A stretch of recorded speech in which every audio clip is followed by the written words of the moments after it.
সবাইকে আসসালামু আলাইকুম। আজকে আমি আপনাদেরকে ডিম আলুর চপ দেখাবো। ডিম দিয়ে আলুর চপের টেস্টটা কিন্তু অনেক মজাদার হয়।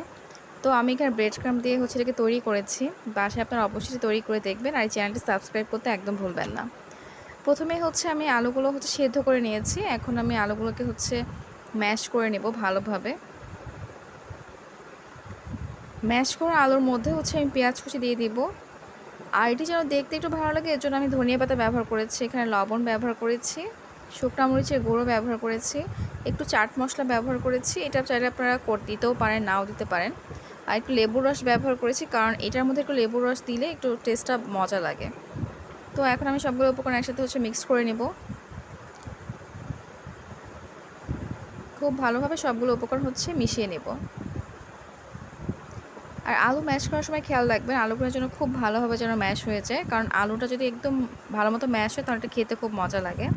তারপর আমি ডিম সেদ্ধ করে নিয়েছিলাম, এই ডিমগুলোকে আমি স্লাইস করে কেটে নেব।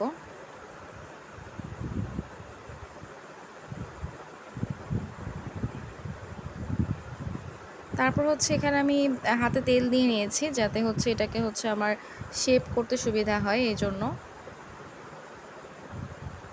এখন আমি এভাবে গোল করে নিব প্রথমে। তার মাঝখানে আমি ডিমটা দিয়ে দিব। দিয়ে এখন আমি এটা চপের যে শেপটা সেই শেপে এটাকে গোল করে নিব।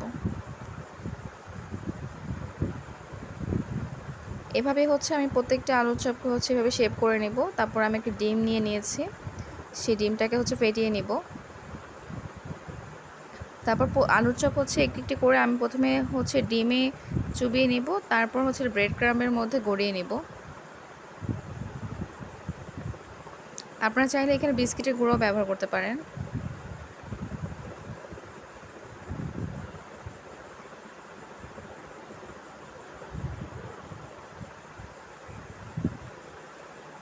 তারপর এটাকে আমি আবার ডিমের মধ্যে চুবিয়ে নেব। তারপর আবার ব্রেড ক্রাম্বের মধ্যে এটাকে গড়িয়ে নিব, যাতে এটা খুব মচমচে লাগে এবং খেতে খুব মজাদার হয়। তারপর আমি কড়াইতে তেল দিয়ে এটাকে হালকা গরম করে নিয়েছি।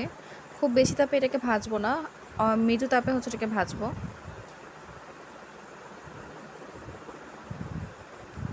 ভাজার সময় প্রত্যেকটা পার্ট যেন ভালো মতো ভাজা হয় সেদিকে অবশ্যই খেয়াল রাখবেন।